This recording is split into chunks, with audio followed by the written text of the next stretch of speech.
Welcome back to the Blue Collar Trade Show, where real people share real stories about building, fixing, leading, and living with purpose. I'm Troy, and I'm here with the crew, Chad, Jim, Marissa.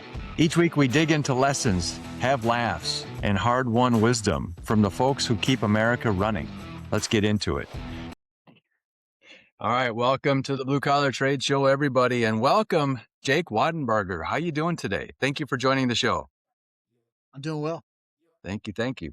All right, so Jake, we're really excited to have you on. You've come, looking at your business, and what you all do is pretty amazing. And but before we get into some of that, tell us a little bit about you. Just kind of tell us a little bit about your background and what you're doing today. Yeah, so I was born and raised in Northeast Ohio, about 30 miles south of Youngstown. Um, I went to Youngstown State. I got my degree in civil engineering. I always wanted to serve, so I got a scholarship through ROTC. I got immediate active duty. I spent about 5 years in the Army and about 3 years active duty. Nice. And then from there, I kind of decided that I'd rather practice freedom rather than defend it. And so I went on the civilian side and still working for the Army Corps of Engineers and Department of Veteran Affairs. At the 15-year mark of government work, I decided to go to private sector. And then from that side, I was more on the owner side, still in construction. And then being on, I say the owner side. So that's like the end client for construction. And then I spent some time as an owner's agent and then as a construction manager. And then finally, now I'm on the subcontractor side. So I have a unique perspective. I've seen it from all angles. Yeah. And right now, being as a subcontractor, when I was on the owner side, the CMs wanted to be your friends. Yeah. And then when you're a CM, the subcontractors want to be your friend. And as you're a subcontractor, the vendors and suppliers want to be your friends. Sure. So it all changes the dynamics. So basically what I've gotten from this so far is you get along with everybody. Yeah. Get along or a lot of conflict with everybody, however you want to phrase it. Yeah. Depends on the day. Yeah. All right. So it's interesting, right? So you've done that. You're in the Army. Jim is a Navy guy, so I'm sure he has a couple pot shots for you, but we'll save that for later, Jim. Usually you come at it, but we'll wait. All right. So, anyway, so tell us how you got it. When I'm looking at your business, I was looking at your website. What's the elevator pitch when you're sitting at, a friend's house or at the, somewhere and somebody says, "What do you do, Jake?" How do you explain it? Yeah, there's really no really short answer, but That's what I was kind of wondering if they're ever looking at it. It's like, how do you explain this? It's like we have a lot of things. And so one, we're a mechanical contractor. We've been in business since 1898. Yeah. We have a proud history. And it's always been privately owned. And they've only had maybe like 8 to 10 CEOs or presidents. And Is that right? In all that time, in 130 years? Wow. Yeah, in 128 years, maybe it's been like 10 or something. Yeah. When I look at the president's wall, yeah, I mean, some of these folks were there for like 40 years. So yeah, they do have a big snap of time. And some of them were more like 5-6 years. But anyway, so we have on the mechanical contracting side, we take these big, iconic projects in the Cleveland market. We've done stuff at the Sherman-Williams headquarters downtown, the skyscraper. That's the newest one. We did the R&D for Sherman-Williams. We've done all kinds of work at the Cleveland Clinic, university hospitals. A lot of other, we did the Cuyahoga Juvenile Justice Center. We did that one. We did the federal courthouse downtown. It's another skyscraper. And it just continues. Yeah. And then we have on the service side, this is where we have a lot of technicians that after you build it, now you got to maintain it and you got to problem solve. So we've got that crew running around. Then we also have a group down, and this is in the Cleveland area. Then we have another group down there in Charleston, West Virginia called DSO, which is under the Smith Oby umbrella. Smith Oby did an acquisition back in 2012, and they do the same. They just do it in the Charleston, West Virginia market. But they get a lot of the horsepower here at Cleveland. This is where we have a lot of our engineers and our coordinators and really robust estimators. We also have sheet metal shop. and a pipe shop. They have a sheet metal shop down in Charleston, West Virginia, but we have a Mhm. big one. We've got around 35 office people, and we got about 215 that I'd classify. Those are our union folks. So we've got, and they're all predominantly plumbers and sheet metal workers, and then we also have plumbers. Okay. Yeah, I would say 75% of our work is construction. Yeah. 25% of our work is service. Service. Yeah. Well, so I'm thinking. So I was, I'm.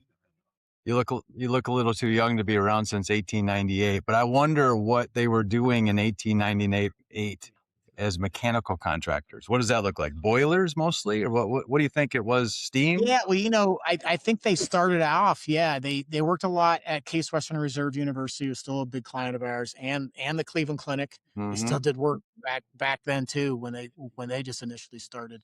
But yeah, they were more of a. I think they were more of a plumbing, and then they migrated to more Yeah. of pipe fitting, and then now and then we got into the sheet metal, and now we do all three. Right. But it did shift from more on the plumbing side, and depending on where you're at, depending, and at least in the Cleveland market, medical gas is claimed by the plumbers. If you go into other markets, it's actually claimed by the pipe fitters. Wow. So some of them have separate unions, some of them have combined locals. We, in the Charleston market, we have combined, where the fitters and the plumbers are in the same. Up here in Cleveland, no, they're separate. They are separate markets, and they've got separate rules and collective bargaining agreements and the way they do things. So another level of complexity. So yeah, kind of a long-winded answer that it's complicated. It's complicated. Yeah. Well, it's interesting because it's a lot's the same, but a lot's different. A lot more bureaucracy today than there was probably 130 years ago. But I was part of a small mom and pop, nothing like what you're talking about, but a small mom and pop plumbing business that was around. It incorporated this is up in the Twin Cities. It incorporated in 1944, but there was the owners had business prior to that. And when we went in to do some remodeling, we would pull out some old pipe that the plumbers would weld their initials in, like OKC or whatever, that we knew was from the like 1918, 1920. I mean, old stuff that we would pull out that they tattooed, right? So it was really kind of fun. It's funny that you say that. We were doing a project at I think it was at the Union Club, which is a older building that's probably been around since 1920 or 1940 or something, downtown Cleveland. It's like a social club. Well, anyway, we were doing some work there, our service department, and they pulled out an old valve. And the valve that we pulled out, we put it in we have an old safe where they actually used to use this, and didn't used to go to the bank. They used to put all the money. We still have Oh it. yeah. It's enormous. It's at Smith Oby. It's all over it. Anyway, so I put this valve in the safe. And I guess back then, as when you would want to do advertising and marketing, you could pay extra to the vendor and you could have your emblem put inside of the valve. Yeah. And we've got a Smith & Oby valve that was there. Isn't that crazy? So I put that in the safe. That's So cool. it kind of get that stamp, Cool. Yeah. very similar. Very Yeah.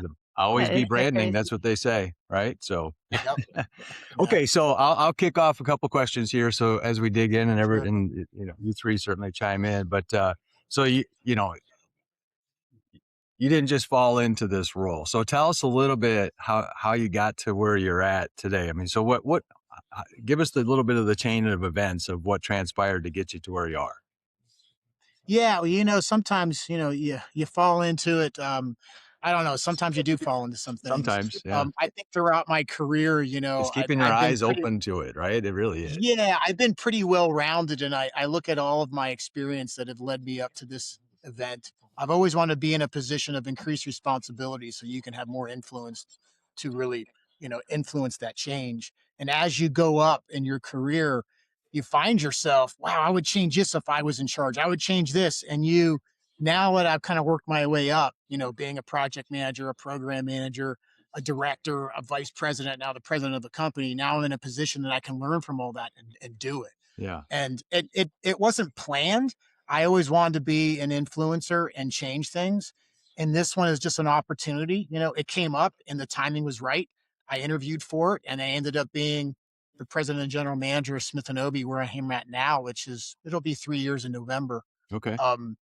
And it was a big change. I've been involved in big organizations, but when you're the head person, now it's time to take everything that you've learned and really um, set out what you were meant to do, the way I look at it. And I just took all that experience and I looked at, really the three pillars that I've looked at. Like you gotta look at the culture, right? You got to look at operations and you got to look at growth. Mm-hmm. And if you and I always you remember a quote from Peter Drucker. He said, culture eats strategy for breakfast, and how absolutely true. Yeah. And that's kind of now, so and I've just kind of lived to that. It's not it's not complicated, but it's hard work. Yeah. What So- about this trade specifically, Jake? Like, I'm from the great state of Ohio as well. I'm opposite corner of you, like Dayton, Cincinnati area. And where I grew up, it was just part of our culture to get into the trades, especially my family. Was it similar to you for you? It was, I grew up about, 30 miles south of Youngstown, and a lot of, my dad was a mechanic, my mother was a teacher, but we were kind of in a rural area. So most of the neighborhood that I grew in, the dads were the truck drivers, or they worked at Lordstown, which was a GM plant, or in some of the other companies. And before that, it was the steel industry, before the steel industry collapsed and all those things. So yeah, they would definitely go into the trades. I think, my parents, like, they wanted us to go to college and try to be a little bit more. And we did that. Um, and so my brother and I ended up just going into college, but I have several friends that have been as successful, if not more successful, that have went into the trades. That's interesting. We talk a lot about that on this show, about the myth of college or some of the misunderstandings about college. So, I would say college is, you probably spend more time unlearning what you learn, because it's just a waste of time. Do you I remember see, anything? everybody's, they was like, hey, you go back and get your master's degree. Like, why? I don't even use my bachelor's degree. Why would I go Right. back and Yeah. do that? Yeah. I was like, it's on the job training. You're like, oh, do you have your MBA? No, but I've run a business and I know what PLL and a cash statement and balance, what a balance sheet looks like. It's ain't not, that the if you're truth? an engineer, you're a problem solver. It's not terribly complicated. So do you talk people out of it? Do you talk people out of it, or I mean, there's a place for it, obviously, but what are your, somebody's asking you, how do you kind of discern whether they should go one way or the other? If they're asking Yeah, for your I advice. always look at, the cost benefit analysis. Like, okay, well, what do you want to be when you grow up? What is it? And then, is your employer going to pay for it? If they're not, then they don't put much value into it. And if they do, then do the hard work, and you can leverage it. There's always opportunity that you can learn from, experiences within everything. Yeah. But at the same time, you don't have to go to college to be a successful business owner. Matter of fact, the previous folks out of here, and one of the most successful ones was a pipe fitter, and went up through the ranks, became a project manager, and then the COO, and then the CEO, and ran and all the people in industry that are our competitors. They didn't go to college. Yeah. They I own their love own it. business, and they're extremely successful. And I can Yep. tell you, they are so sharp on business development and on their estimates and how to read people and how to be profitable on jobs and how to push various, your foremen or they know how to push their foremen, and they know how to push their journeymen and their apprentices, because our biggest risk on projects is labor. You got to beat those labor hours. We know the equipment. We know the price for the equipment. We know what for the materials, but labor is our biggest risk, Always but the it's variable. also our biggest opportunity for profit. Yeah, sure. Oh, I love that, man. I mean, I just wish that's why we talk about it a lot on the show, and hopefully our platform reaches some people's ears about that, because a lot of these kids are getting sucked into that belief system that college is the answer. And like Troy advocates, it definitely has a place, but it's not the end all be all, is it? Yeah. Well, so with that, and we've all, outside of Marissa, right, who's a couple years younger than us, it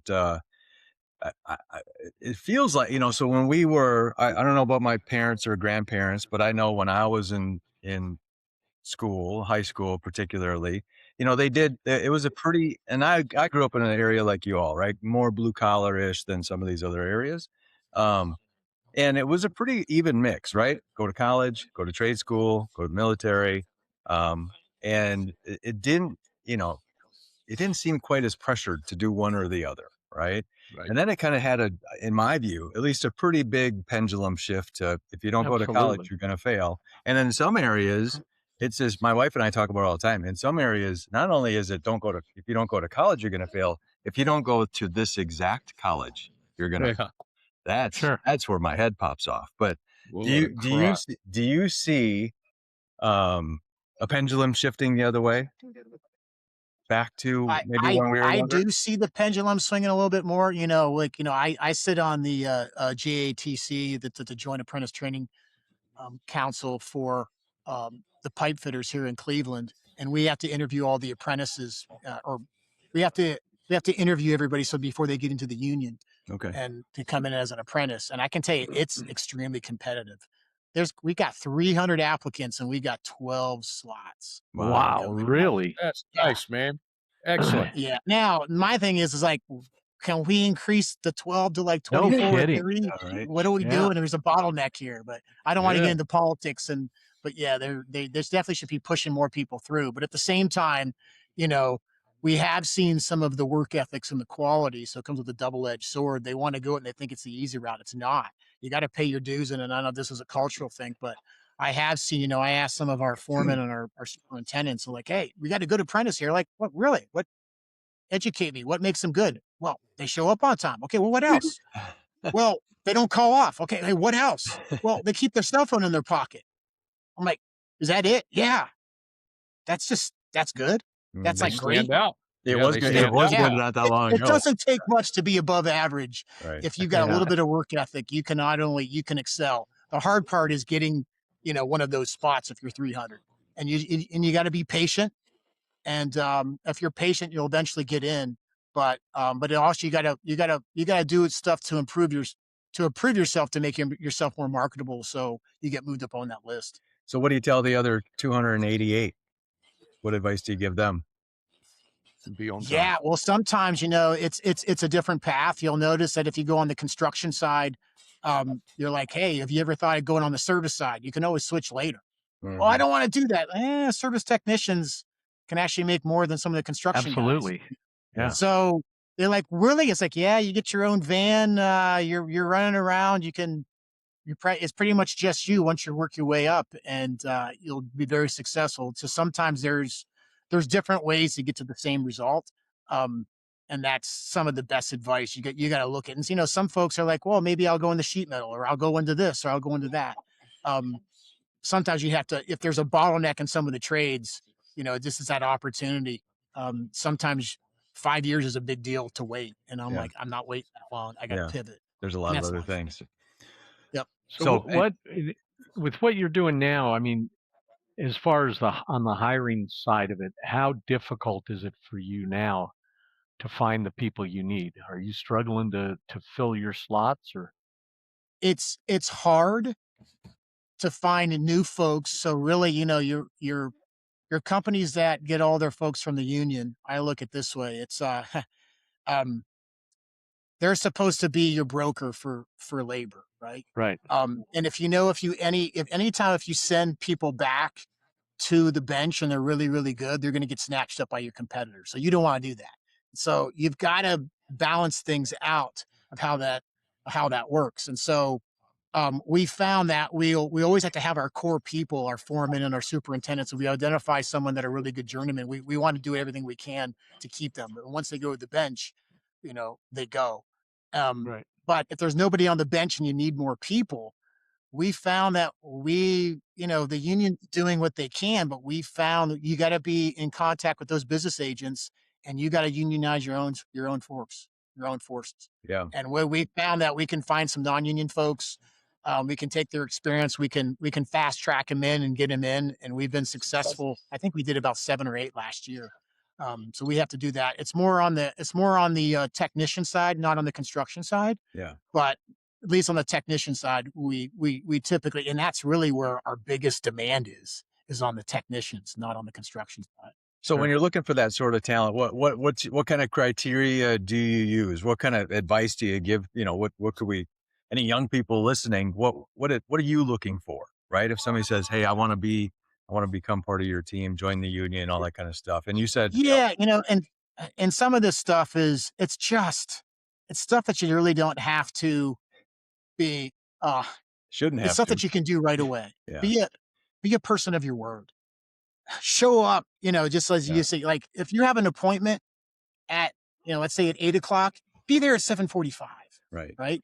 If you're going to work, don't be working the clock. No, you work extra. You do that little bit extra. If you do those things, those little things, you are going to stand out, and you'll have opportunities, and you will move up. That's all you really need. You just need to be proactive and not be scared to have some hard work. How do And you measure that though?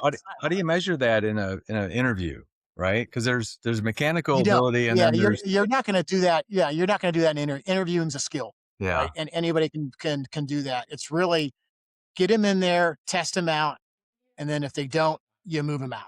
You got to get them out. And trust me, you will know fairly quickly, and you got to move fast. But we usually won't go that. Yeah, we'll do some interviews, but typically you find out where they worked from before and their references. Yeah. And 9 times out of 10, if they got good references and where they're coming from, you're going to be good. Yeah. And then from there, when we take them and we get them into the union, it usually works out fine. Yeah.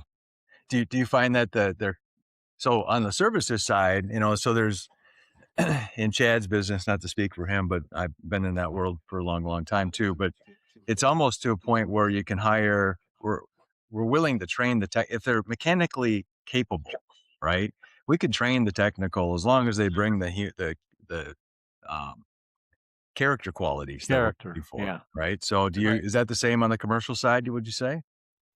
It is. And typically what you do, you got to get guys trained. You have to invest in your talent. And and that's one of the things, that we do. When I came on board, we did a survey. And one of the things that we found within my first 90 days, we found communication and training. So we had to act upon that survey and get these guys trained, including the technicians. Some of them will gravitate more to control. Some of them will want to be a chiller. Some of them want to be this, get them the training that they need, that they need. And then more important, when these guys are apprentices, is that team them up with a good journeyman or a good supervisor, and they're going to teach them. They're going to teach them everything that they need to know. Mm-hmm. And and they'll be fine. But it takes time. They're not going to come in right away. It's an investment, and I think as an employer, you have to invest in your talent. It kind of goes both ways. If they're going to work hard for you, you have to invest in them. Yeah, definitely. Absolutely. So this miss that we're getting sometimes with our people, you've been in the game for a while. Has it always been there, or do you see it increasing generationally? When you say miss on what, please clarify. Chad. The showing up right at 8:00 or 8:02 or on their phone all the time. Yep. I mean, we sometimes argue back and forth that this has always been a problem. I'd like to hear what you have to say about it. Yeah, we all live in our own bubbles, so it's tough to meet. But I can tell you how I grew up and where I came from, and even when I was in the Army, but I'm from a certain generation, and I was raised a certain way. You show up early, you work extra, you say yes sir, no ma'am, or whatever else. You call people by Mr. or Mrs. You didn't use their first names. You were very respectful to adults, regardless of who they were. And I've noticed that culturally it has changed, with my kids' sports, they don't do that. They don't call me sir. Hey, what's wrong? Like, you don't have the privilege to call me by my first name. Back it up. Like, I am Mr. Wattenbarger. I am not Jake. Yeah. It's like, or people will, I've had times even out in the military before I got out, I was coming off of, I was coming off staff duty. So I was pulling up, almost 24 hours of no sleep, and I'm pulling in and I got stuck behind the school bus, and I'm still in my uniform. And these kids, they're spilling out of the school bus because they're going to an apartment building. I lived in the other apartment around the corner. And this kid, they refuse to get out of the way. And so I rolled down my window. I was like, hey, gentlemen, can you get out to the left or to the right? Kid flipped me off. What? Oh, yeah. So I pulled over. I was like, I grabbed him. I was like, where do you live? Oh, no. Sorry now. Where do you live? We're going to go. I'm going to grab hold of you and take charge and do that. I would have in my neighborhood, we would have never done that. No. But towards the end I'm of my proud to see that you can still do that in Ohio. well, this was in Georgia. So Right. I was Oh. stationed down in Fort Stewart. So I did it I was outside of Savannah. So I did it Okay. then. But yeah, but I Did did you see, did you you know, bring him to his house? No. I knocked on his door of the apartment building, and of course nobody was there. Yeah. No surprise. Yeah. Yeah. That's So again, it's so funny. You talk about that, and I remember when I did 21 in the Navy, but I was home on recruiting duty, and I went back to my high school and go in and see the principal, and I was talking to him, and Mr. Hart was his name. He said, Jimmy, now you can call me Larry. No, sir, I don't think I'll ever call you Larry. You're going to remain Mr. Hart. And yeah, so I know what you're talking about. But so Well, with there's lots the of. go Go ahead, ahead. Ted. No, I'm not. Well, I was just going to ask about with your company, with is retention a big factor? I know with the union it's slightly different, but maybe on the service side, are you and what do you see as a good for companies that are doing things really really well? What is a good retention model, if you will? What keeps people at a company? yeah. So I think it's layered. I look at people typically leave a company one because of three reasons, right? It's lack of alignment, it's lack of clarity, and it's lack of trust. And when I say alignment, Yeah. like, hey, I don't know where we're going. I don't know how I fit into this organization. Right. When you can have clarity, I have no idea what my roles and responsibilities are. And and then you get the mismatch. Hey, I'm overworked, I'm underpaid. And then you get into trust. That's all about your management team. Do uh, are they a person of their word? Do they break their promises? Do I have do they have your back when it's needed? One, if not all of those three things. If that's why people leave. If you can solve those three things, they're not going to leave. Now, there's a lot of different ways to do it, but I look at it, from really kind of three pillars of those three things. I'm looking at culture, I'm looking at operations, and I'm looking at growth. So for retention, I think it kind of lives in there. And this goes for office employees and the field employees. When I look at, for the culture, I think this is kind of where some of the alignment lives. They need to know how they kind of fit in the organization and where they're going. And then when it goes into, I would say for operations, now you can go into your roles and responsibilities, your KPIs, kind of means and methods. And then you go into your growth. And this is a lot of that, about your leadership and about your trust. Hey, are you going to invest in me? Is there some kind of plan for me to progress in this company? And then if that is, what does that look like? Why do I want to stay here? And when I first came on at Smith Oby, I took the first 90 days because they had some mismanagement here, and people were counting days until their non-competes were up, Right. and we lost some good folks.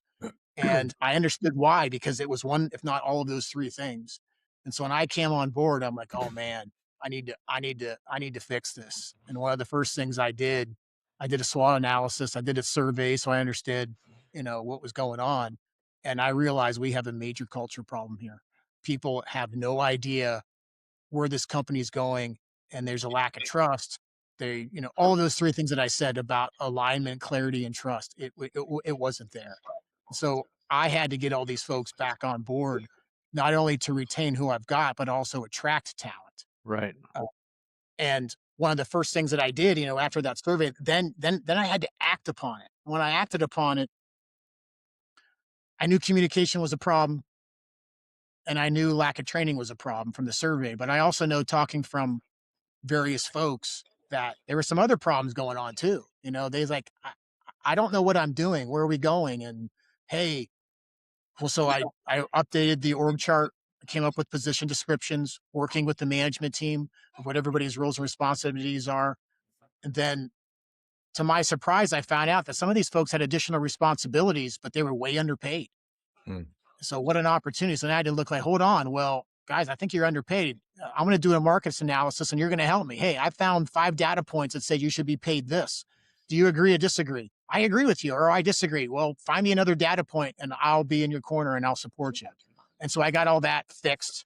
So I fixed their roles and responsibilities. They understood it. And then I got them paid, and I got them back paid for it too. from when they Nice. took to that. Real Immediately nice. changed everything around.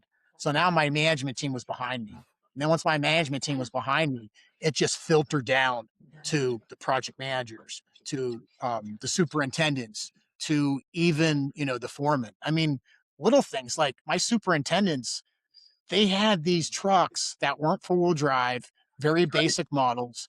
These guys are bouncing around the jobs all the time. And they're like, can I get another truck? I'm like, yeah, that's not that big of a deal to you. You just got to care. Got Yeah. him extended cab, got him a four-wheel drive truck. These guys live in that, and it made sense.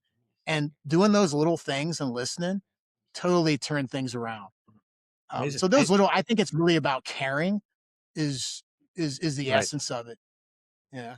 And taking some action. I was going Very to good. ask you the same thing on, so what was the first thing you did? And it sounds like that's what you did is you asked questions. All right. Tell me, Yeah, you got to ask questions. and then Yeah. act on it, not just Yeah. ignore it, which Yeah. is what If the you, previous regime probably did. Right.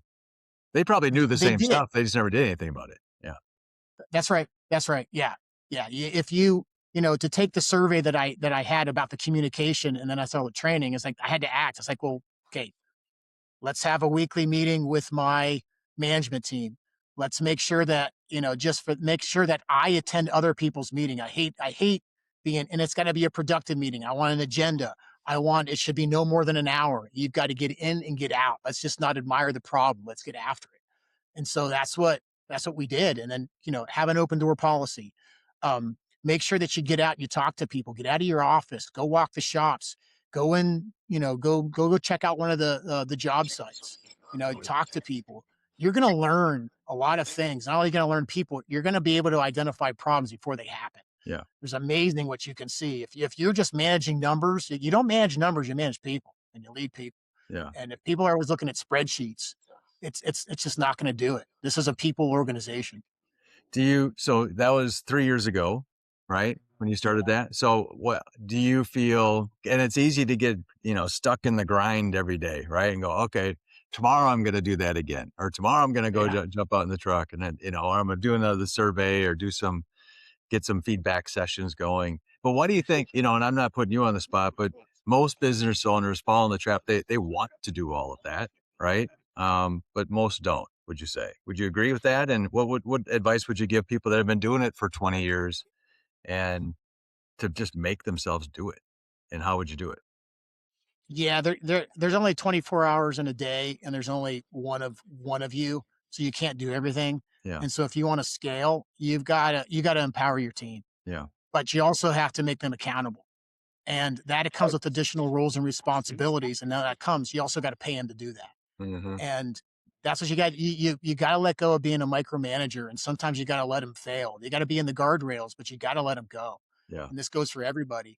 And then you can concentrate on the things that you need to do. Being in a leadership role, your main focus is to provide them from direction and to make sure that you've got a good business development arm, and so you can keep those projects coming in. And then you've got to retain your talent, and you've got to keep an eye on things. But you're not the only person in there. If you're the most important person in the organization, you failed as a leader. I should be able to be replaced. If I do my job well, people should be able to step up and handle this company no problem because of the systems and the processes that I put in place. So that's the ultimate goal. Yeah. And that's intentional, and that's just what I'm doing. So I would say for people that are looking, how can I do this? Well, you need to step back and find out what's the most important. What's the most important? There's a quote from Jocko Willink. He said, "Hey, you need to relax, prioritize, and then execute." And he's so right. What's the most important things that you should spend your time on? I should not be spending my time on, I don't know. It's like, oh, I gotta go make sure that so and so is updating his WIP report on time. Get your operations manager to do that. I don't have time for that. That's what the operations manager is going to do. He'll do it for you. Oh, I got to make sure that those labor rates are updated and this or that. No, have the controller or have so and so. Like, don't worry. Yeah, But like you said, fine. you have to hold them accountable to it, right? You So do. yeah. You do. So Yeah. And then how often do you reevaluate for your survey and everything? You took action, it's working out now. And then how often should you go back and do it again just and see if there's Yeah. any modifications to be made? So we did a survey when I first came on about 2.5 years ago. We just did another one. So we're going to Okay. find out. Yeah. Um, Are you nervous? and no, I'm not nervous. I mean, you always, you have Sure, to you have don't some, know, right? Yeah. it's like you have to have some thick skin, but that's okay. Yeah. They have to have, you got to have honest feedback, and they can't be scared of the repercussions. Now, granted, you take things with a grain of salt. Some people are just want to complain. I instituted a monthly bulletin. I just a one pager. I sent it out to the entire company. I have different sections, and some people reply to me, and it's some of it is it's good feedback. Some of it's kind of comical. It's like, collective bargaining agreement said that I should get a truck. You're like, who are you? Okay, nice to meet you guys. Like, why did you bypass your foreman? Why did you bypass the superintendent? Why did you bypass the operations? Oh yeah, you didn't. They all gave you the reason, and you didn't like it. So now you came up to me, Right. and you're using this as my open door policy as an excuse. Yeah. So you gotta take things with a grain of salt. Sure. Well, what would you say the common high points and low points are of those surveys? The common theme. I'm sure it's not, more Snickers bars in the vending machines or something. So what is it? What is I it wish it that was all that. I wish that's all it was. Yeah, I mean, Yeah, no kidding. That'd be easy. yeah, at least for the survey that we got, the first one, it was communication. They wanted to know, what are we doing as a company? Where are we going? And I want an update. But you have to be careful because you have to speak to the audience. So if you speak to your management team, it's different than when you speak to an apprentice, right, on the job. So Yeah. you've got to speak high level, but detailed enough that you give them direction, but not so detailed to confuse people. And so that, to take this one-page bulletin of the company, it takes me way longer than I would want it to take because I have to look at what my audience and what they're getting that from, but it's intentional.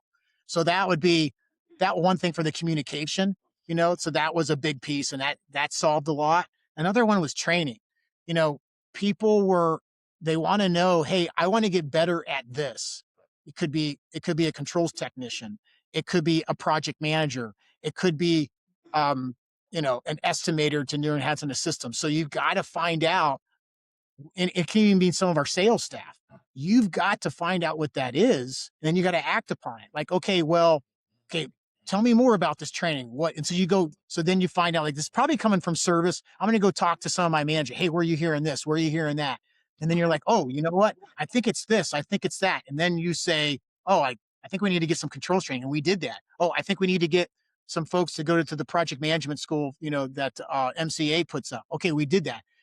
We have a field leaders course that MCA puts in. Okay, let's identify our strong performer foreman and let's get them to those classes. You just got to do it.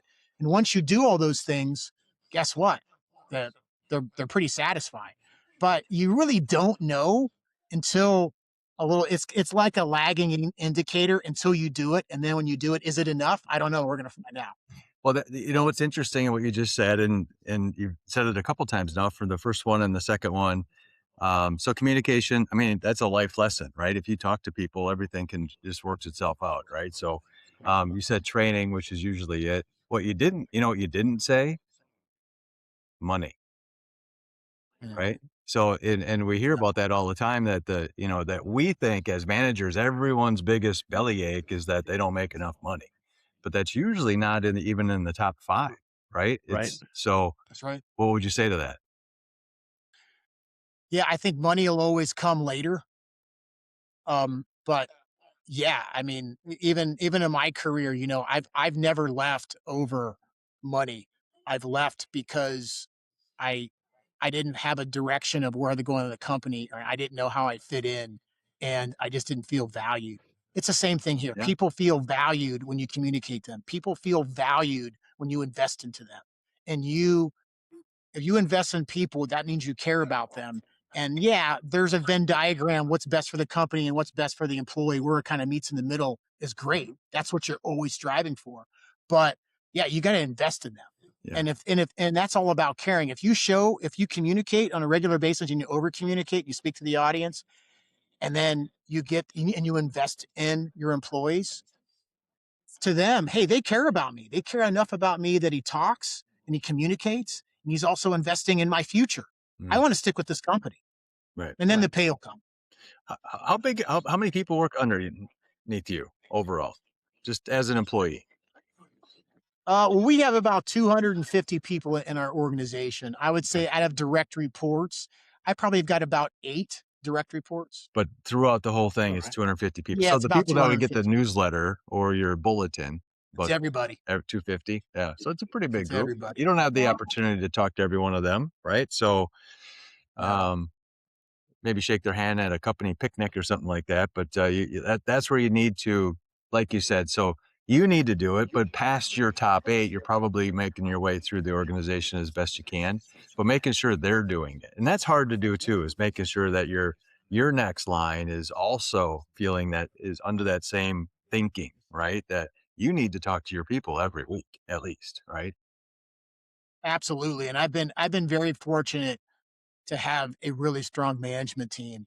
And, they keep me they keep me on point. They're like, "Hey, Jake, you should probably get out to this project." "Oh, wow. Why do you say that?" "Well, this is a big project. They probably need to see this and that." Like, "Oh, thanks for the advice, but you got to act on it. You just Yeah. can't like, yeah, whatever." No, you've got to act on it.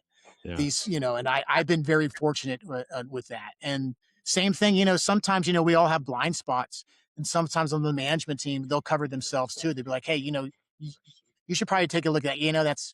You're probably right. Hey, next time you go out there, take me with you on that job, and let's call the superintendent too, so they can walk me around and introduce me to some of the foremen or to some of our journeymen that are doing really, really well."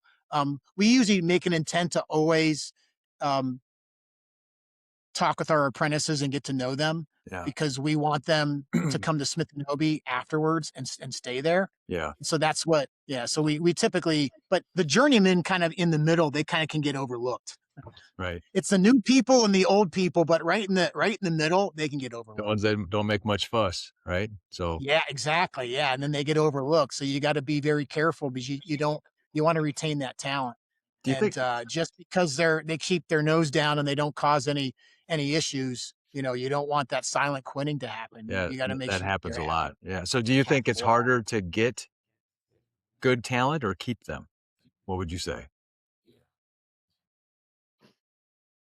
I think and right now with some of the union stuff, I think it's hard to get good talent. I think once you got it, we can retain it. But that's only if you have a good culture, Yeah. right? If you don't have a good culture, then retention is the hardest. What do you think is a good But retention metric? So what do you use when you know you're not going to keep everybody, right? So in the, so not the management level, but the skilled trades levels, and union shop might be a little bit different, maybe not, I don't know, but what is the ratio? What's a good benchmark for retention? What would as an advisor, what would you say to a blue collar company? yeah, and I look at retention, we're looking at our key positions, right? We're looking at, now specifically for the field, we've been looking at of our foremen and our superintendents. Mm-hmm. So those would be, and then on the service side, it would be our field supervisors for our Yeah. service technicians. We want to have retention there. I don't want it to slip any below like 90%. I Okay. want to have it 100%. I don't want Yeah. to lose any of them. And because if you lose those folks, we found that a good service technician, if you've got a good field supervisor, they'll take the customer with them. Yeah. Oh yeah, for sure. Especially when there's limited, right? And on the services Yes. side, you might have thousands of customers. On the commercial side, you might have hundreds tops, right? In a business like Yeah, yours, and it might be fewer.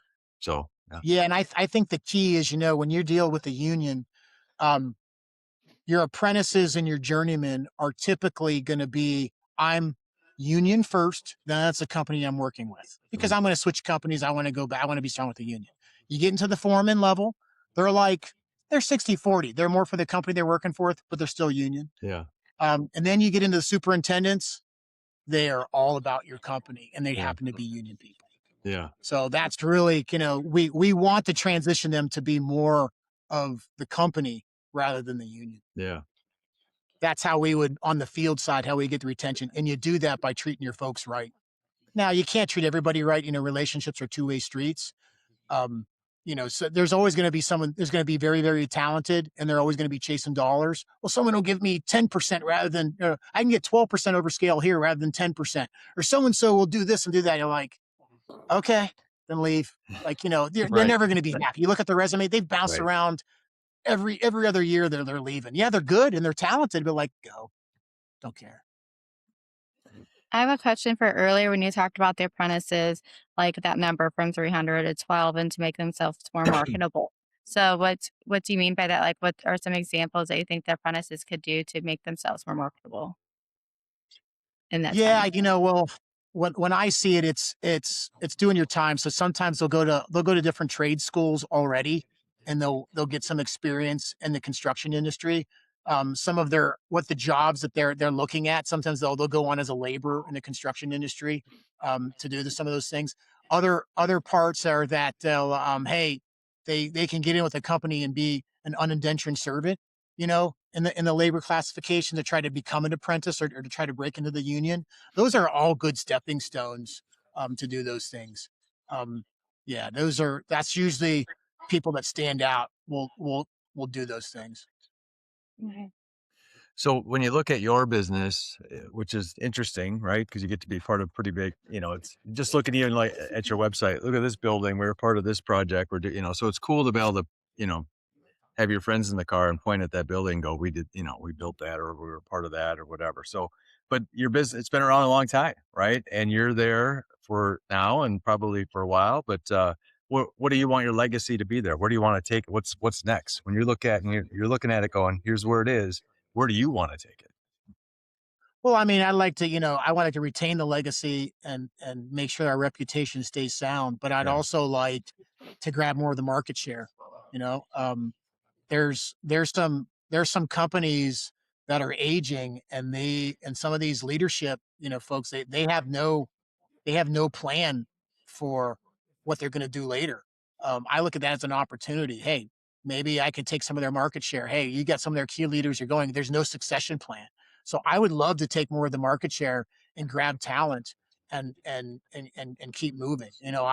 I would my legacy here would be I want to create a process and a system where I'm not the most important, but if I leave or eventually leave, I want it to be stronger than it was in the past like 25 years. Yeah. I want it to grow. I just don't want it to stay stagnant. I want to grow. You want your picture to be the biggest one on the wall, right? No, I don't even I'm just kidding. if I do it right, I'll be forgotten Yeah. because I'm not the most important and I go away. I don't even, we have a president's wall. I don't even put mine on because it doesn't matter. No. Yeah. There you go. You got to be a servant leader, a humble leader. Again, if I'm the most important person, then I have failed. Mm-hmm. What do you think is the hardest part about leading a company like yours or any blue collar business today? I think it's no one to speak to the audience, right? Sometimes you're talking to the field, and then the next minute you're in a presentation with the Cleveland Clinic with a bunch of suits and ties on. You got to watch your 4-letter adjectives and adverbs and nouns, um, the way that you speak. So that can always be kind of the hardest.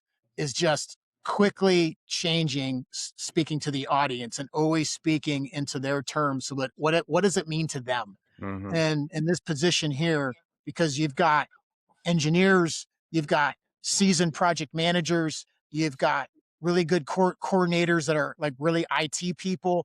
Then you've got various folks in the field that are rough and gruff, and you got to speak their language. Like, what does this mean to you? Hey, we got this project. Okay, what? I don't care. What does that mean? Hey, we grew EBITDA by this. I don't know what that means, and I don't care what does it mean. What does it mean to me? And I, and then I got to speak to the board or my higher headquarters. And so that's, to me, it's the most challenging is knowing how to speak to different audiences. And sometimes you got to pivot and do a 180 literally within 5 minutes. You got to be a chameleon. Yep, it really is.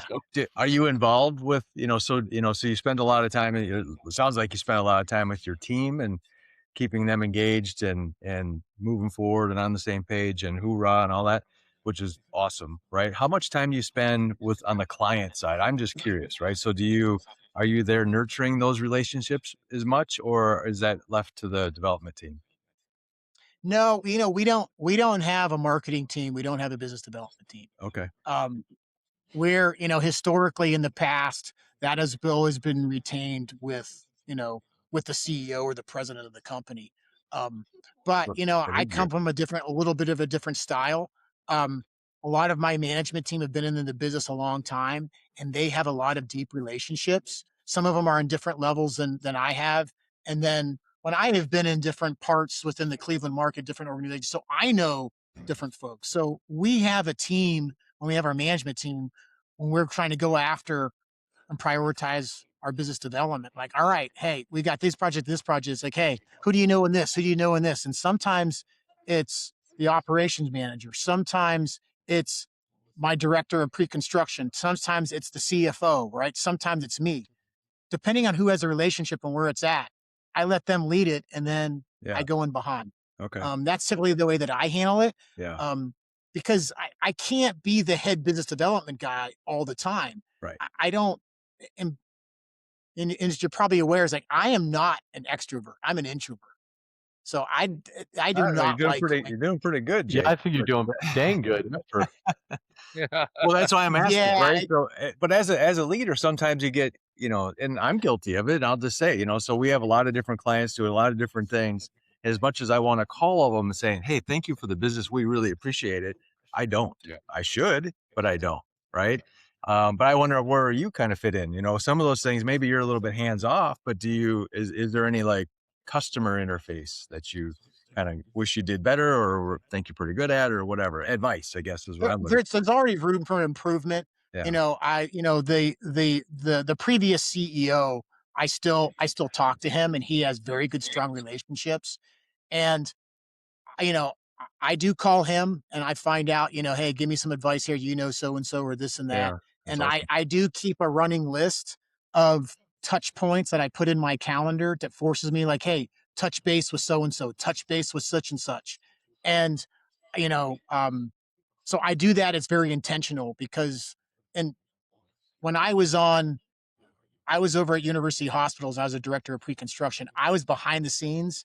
I was the one that helped position projects for the board. And so people were always trying to get to me because there was going to be an easy in to get in. But I know they didn't care about me. They cared Right. about my position. Right. They were nice. Kinda They were like the nice guy to with the me, truck. but it was Yep. yeah, but it was so insincere. So my business development, I go to there. I always make it about sincere. It's not about getting business. I want to get to know you personally. Yeah. And hopefully we relate, but I'm going to be transparent with you. And I don't, and then hopefully over time, I would like to have a friendship if Right. all possible.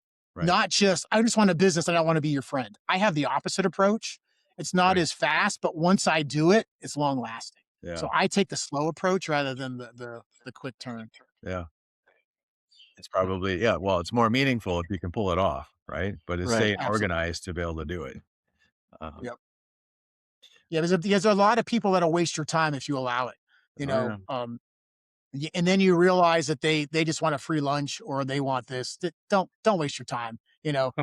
Well, that's I what try to happens almost is- be like, hey, give me to say no, and I hope that you're using me so I don't have to waste my time with you anymore. well, You're that's very what happens sometimes. transactional. You don't put that care out about there. it. That's fine. Yeah. Yeah. You put that out there sometimes, then they stop talking to everybody else and they just Yeah. go to you. And that wasn't the point. Right. So, yeah. Right. Yeah. Yeah. If you just want a free lunch, I'll give you a gift card to Chick-fil-A. You don't have to waste my time. Right. Or Arby's. or Arby's. Yeah, Arby. You can do Wendy's. We'll keep it in Ohio. There you Yeah. go. There's a lot going on in Ohio. Columbus based. I like Wendy's. Yeah. Who's He's got White Castle though in Ohio, man. Yeah, I we like might have. Indiana. Yeah. who's the best hire you've ever made? You don't have to name names, but if you want to, you can. I know exactly. One comes like, yeah, he's I'd say a key hire totally changed my outlook. You Yeah. know? When you have a running partner and that's someone that you can trust and you can bounce ideas off and has a blind and covers your blind spot, it's a game changer. Yeah, absolutely. Does he work Yeah. for you today? I made here at Smith Oby. Okay. Yeah, for sure. There was a key hire here at Smith Oby that I made. And if it wasn't for him, I probably wouldn't be in this position and talking to you guys right now. Do you, is that somebody you knew before or they, no? All right. It's just, Oh, Didn't nice. know. awesome. Well, how much of your management team, you talked earlier about your key management team and how great they are. How many of those did you bring with you or did you hire? And how many of them were there when you got there? They were there when I got here and I didn't lose Really? any of them. Wow. Wow. That's great. Yeah, and That that is was great. setting, when I did that culture thing and rules and responsibilities and helping getting that back pay and getting that won them over. And then I saw their talent, and then they always wanted to do more. I allowed them to do more. You got to hold them accountable. And yeah, I've had Sure. some passionate discussions with some of them, but it's all good. It was all meant well. Yeah. We came to an understanding, and they're performing. They perform very, very well. Passionate discussions. There you go. I like that term. That was Okay, so now you probably see this one coming. Who's the worst hire you ever made?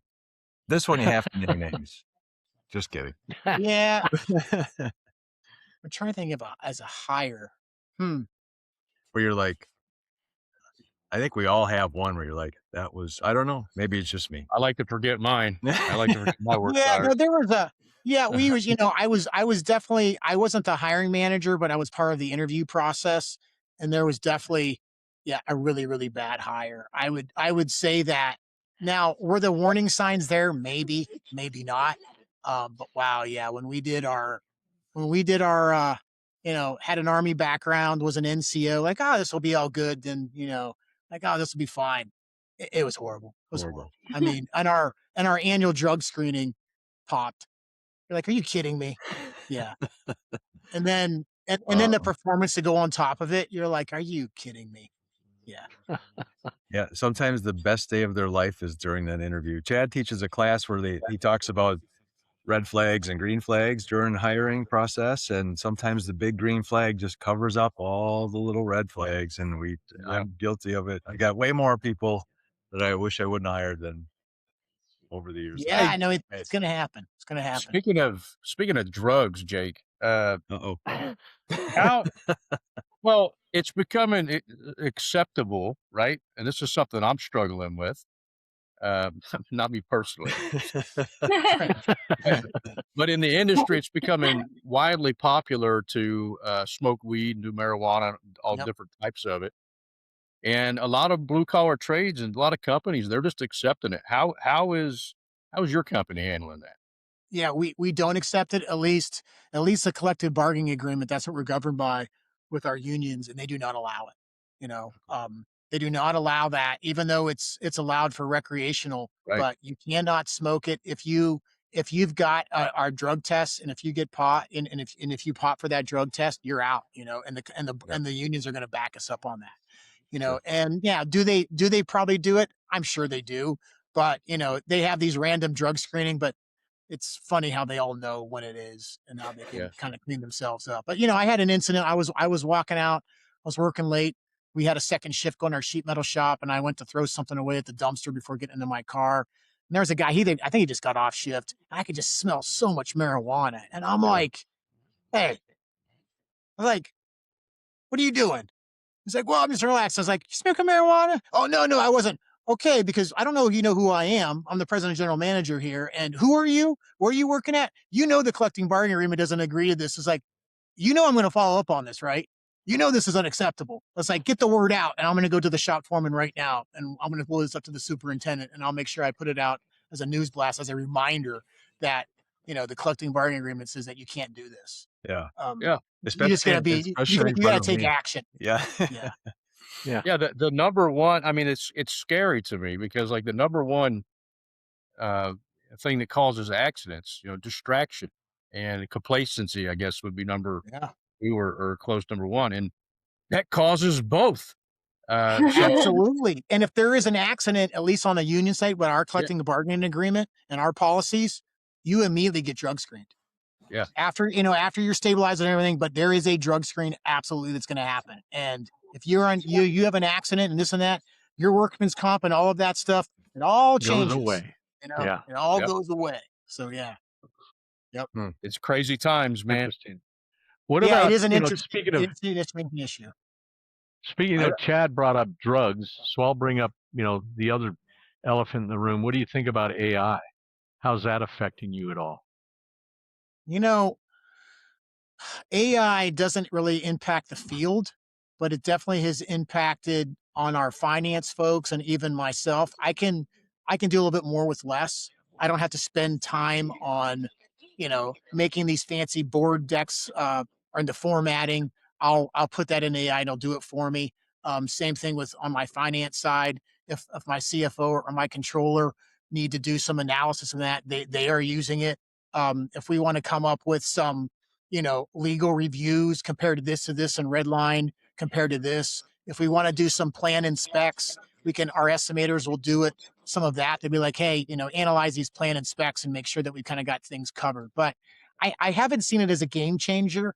I see it as an enhancer. But you hear these stories like, oh, you can do this and it'll just estimate the entire project for you. No, it won't. No. Because what Yeah. we have, Oh, we're in the design assist area and our clients are asking us to give budget stuff, and it's literally an SD set.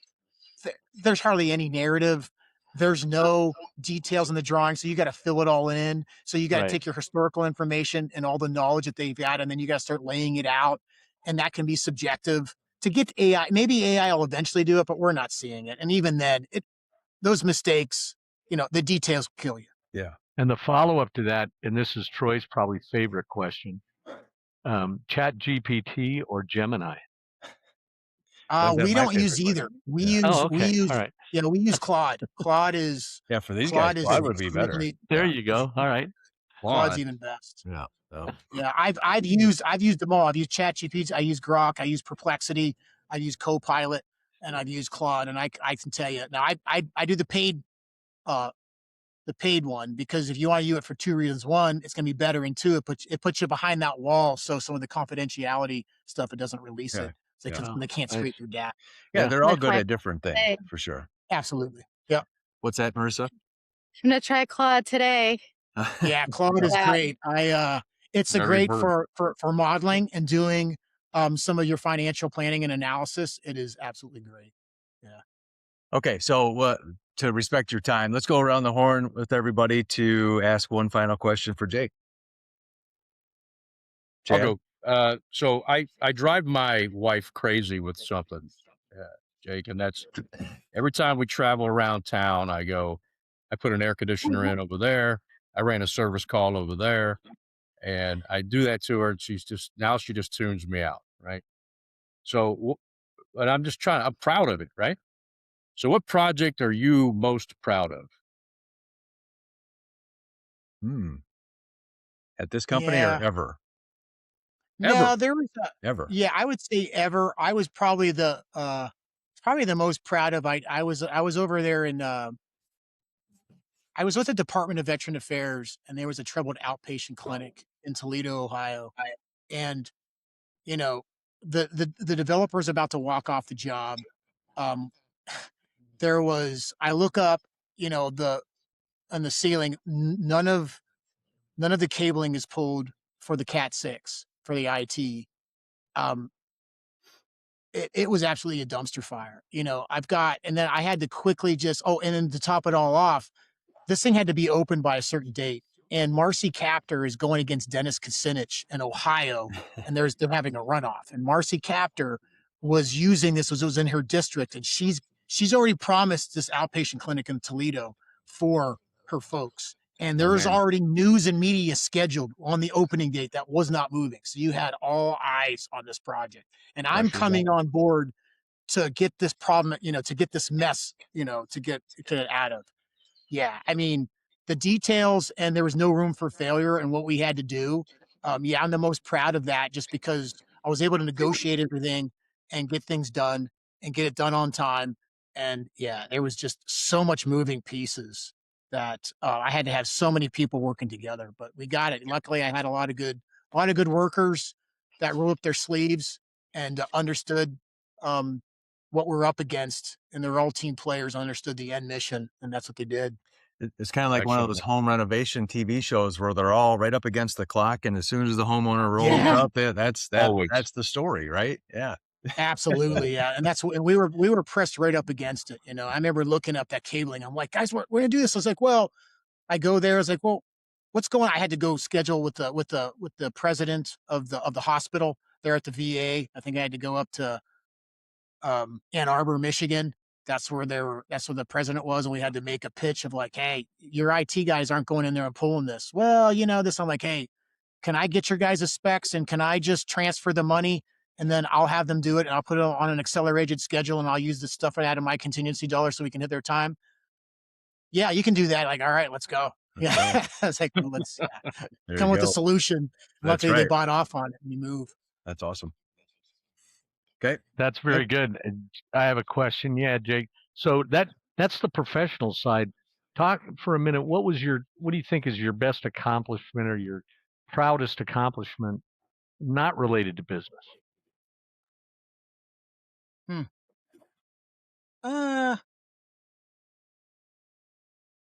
Yeah, I tend to not really celebrate my successes as it's all, it's only what you did. You can't admire what you did in the past. You got to keep going.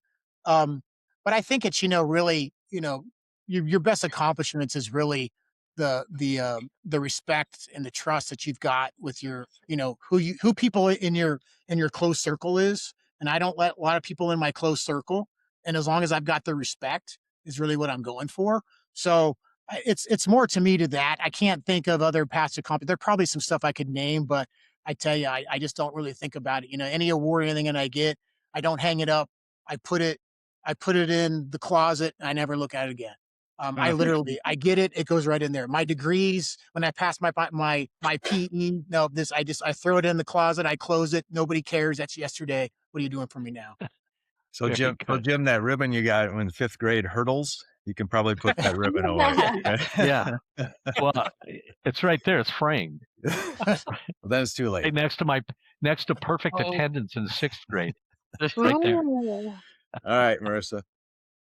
Okay, Jacob's question is I ask everyone, and it's a really big question. So you can take a second to think about it if you need to. What is your favorite tool? Like your go-to, you love this one. Gotta have. Yeah, must. Well, I know one that I use a lot is probably just my cordless drill. I'm always using it for something. That makes What are you sense. drilling? Yeah. It's always something. Yeah. But as time goes on, I've realized that, you got to have the right tool to do things. And then I take more times I don't have the right tool and I'm trying to use what I have rather than go down and spend the $50 and get I don't have time for that. And then you spend an hour of trying to use this. If you had the right tool, you'd do it easier. So That my drives me tool set nuts. has grown. I started off little. Now it's just getting bigger and bigger. Right. Yeah. That drives me nuts to see my guys do that. I'm like, why do you not have this? And if it's one of those tools that, if it's a tool you only need once, you go to Harbor Freight and you pay $15 for it. You know? Yeah. Yes, that's true.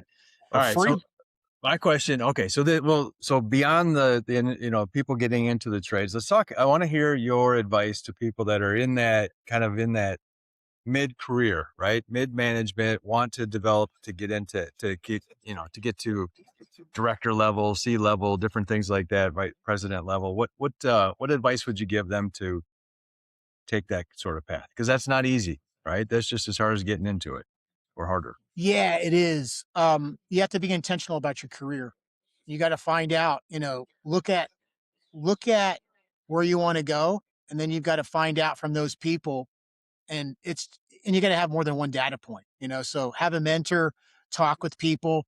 You'd be surprised at how strong your peer network is. But, sometimes there's gates for education. Sometimes there's gates with certifications. Sometimes there's another gate with certain amounts of experience.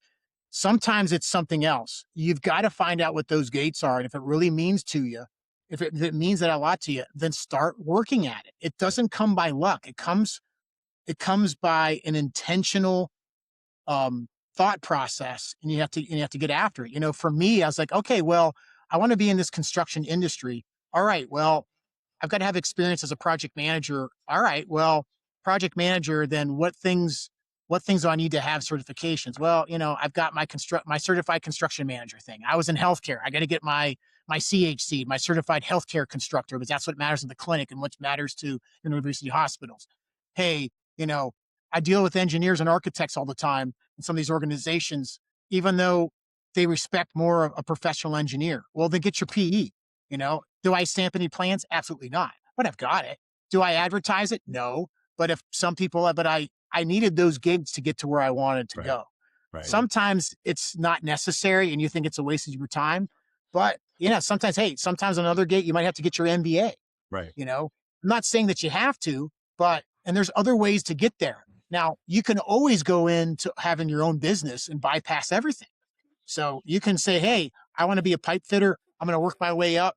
Then I'm going to open up my own business and I'm going to understand that. And then I'm going to become, the owner. And then I will learn from other folks. And then I don't have to have any of that stuff. You hire the people that have all that stuff. Right. So you don't need any of that stuff. I'm just talking about what we're taught and how we look at things. Yeah. No, it's awesome. And I think that's where a lot of people that want something big for themselves, they get trapped, right? Because they just say, I want it. But they don't do the actual homework to go, what do I have to do to figure it out? Right. Yeah, and everything's at your fingertip. It's amazing. I don't know what to do. Like, are you kidding me? I'm like, everything's at your fingertips. Type in Google, how do I do this? So they go down those rabbit holes, start making lists, put it in a spreadsheet. Like, go on it's Claude. not hard. It'll tell you exactly what to do tomorrow. Yeah, it's not complicated, but it's hard work. You mean I can't watch TV that night and I have to do some research? You mean I got to read this and do that? Yep. Yeah, it's hard work. Well, yeah, exactly.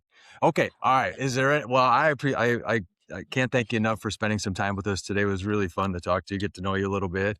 And is there any other parting words you'd like to share about you or the business before we go? I think the only parting words is, if there's anything, a word of advice I can give for being in leadership it's caring. If you truly care about the people, everything else will work itself out. It's amazing. If you care, they will forgive you of maybe you're not the most technically competent. Maybe you're not the most polished speaker, but if you care, they will step up and they will help you and they'll have you back. So I say, if anything in parting work, you just got to care. There you go. They Very don't good. care how much you know. Here. They care. They know how much. They want to know how much you care. Right. That's right. That's the bumper sticker. Okay. All right. Well, thank you, Mr. Jake. I appreciate it. Thank you, everybody. And we'll see you again soon. Jake, All right. nice meeting you. Hang on one you too. second here. Take care, everybody.